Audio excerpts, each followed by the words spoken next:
Hey yo yo yo! Salut les turfeuses! Salut les turfeurs!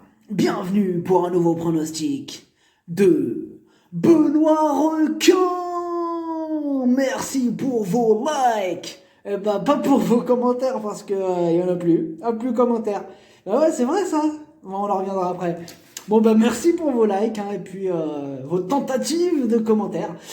Place au pronostic du Quintet du dimanche 12 janvier. Direction Paris-Vincennes pour le Grand Prix de Belgique. Trot attelé, 2850 mètres, 15 partants, réunion 1, course 4. Le proverbe du jour, mieux vaut gagner dans le commerce de paille que perdre dans celui de l'or. Ok, attention à ce quintet. Attention les amis, car ils sont nombreux à être déjà qualifiés pour le prix d'Amérique. Il y a donc des chevaux qui ne vont pas vraiment faire la course en fait. Et oui, afin de se préserver pour le jour J.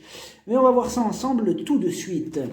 Et au fait, par rapport aux commentaires, bah ouais, YouTube, ils ont bloqué mes commentaires. Ils ont supprimé aussi mon pronostic de vendredi dernier, là. Ah ouais, là, ils ont été sévères avec moi, hein. Donc voilà, bah, on sait pas trop pourquoi, combien de temps je suis puni, je ne sais pas. 2 jours, 2 semaines, 2 mois, 6 mois, 1 an, perpétuité, on ne sait pas. Bon bah j'attends leur réponse, mais franchement c'est relou, hein. Moi j'aimais bien, il y avait de l'ambiance dans les commentaires, ça rigole, ça met des poros en steak.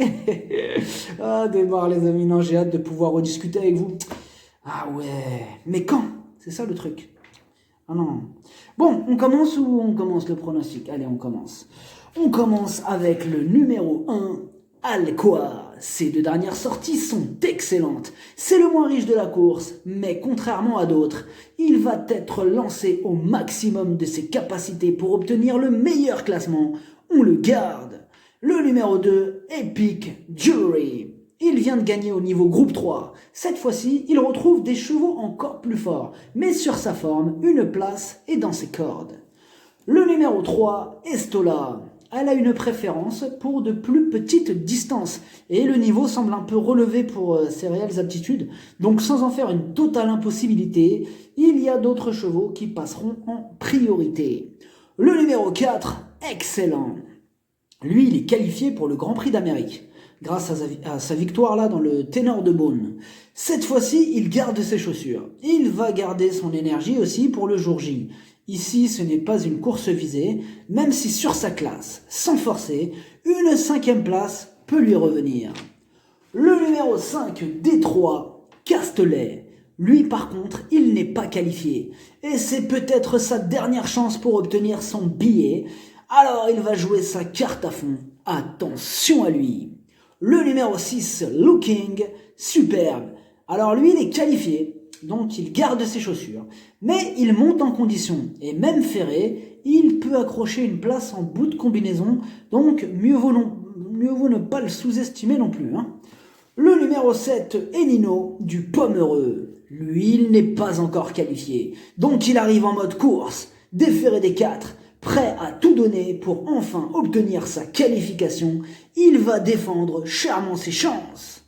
Le numéro 8, Delia, du Pomereux. Elle, c'est tout le contraire, elle va courir tranquillement car elle est déjà qualifiée. Elle garde ses chaussures, donc le but c'est de la préparer au mieux pour le Grand Prix d'Amérique. Sur sa classe, elle peut quand même finir 5e. Le numéro 9, Tony Gio. Il a été préparé spécialement pour ce quintet. Pieds nus, il fera de son mieux pour obtenir son droit d'entrée au Grand Prix d'Amérique. Attention à lui. Le numéro 10, Davidson, Dupont. Et lui aussi est déjà qualifié et il restera ferré. Dans ce quintet, on peut tenter d'éliminer tous les qualifiés, mais c'est un peu risqué, hein, car lui aussi, vu sa qualité, pourrait malgré ses fers accrocher une place en bout de combinaison. Le numéro 11, Herminig d'Olivry. Elle reste sur 6 échecs consécutifs, mais sa dernière course montre qu'elle se rapproche dangereusement de son meilleur niveau. Méfiance. Le numéro 12, Dijon. C'est une grosse rentrée, pas revue depuis le mois de juillet. Il va sûrement manquer d'entraînement pour pouvoir inquiéter ses rivaux. Je l'écarte. Le numéro 13, Cara Williams. Attention à ce cheval qui s'améliore à chacune de ses sorties.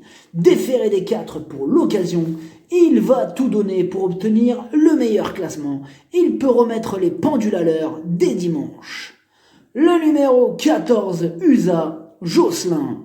Très régulière, pétrie de qualité, confirmée à ce niveau, elle possède pas mal d'atouts dans son jeu pour en faire souffrir un paquet ce dimanche. Elle a encore une belle carte à jouer.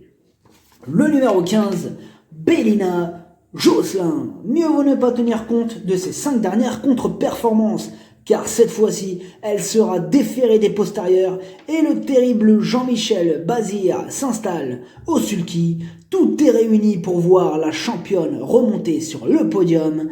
C'est oui, le pronostic, ça donne 15, 7, 13, 14, 9, As, 5, 11, cheval de complément le 6, si jamais il y a un autre nom partant et ça peut arriver, le 10. Merci d'avoir suivi cette vidéo, n'hésitez pas à vous abonner pour recevoir tous mes pronostics tous les jours. Les jeux d'argent sont dangereux, à consommer avec modération. Bonne chance, chopez-le-moi, ciao.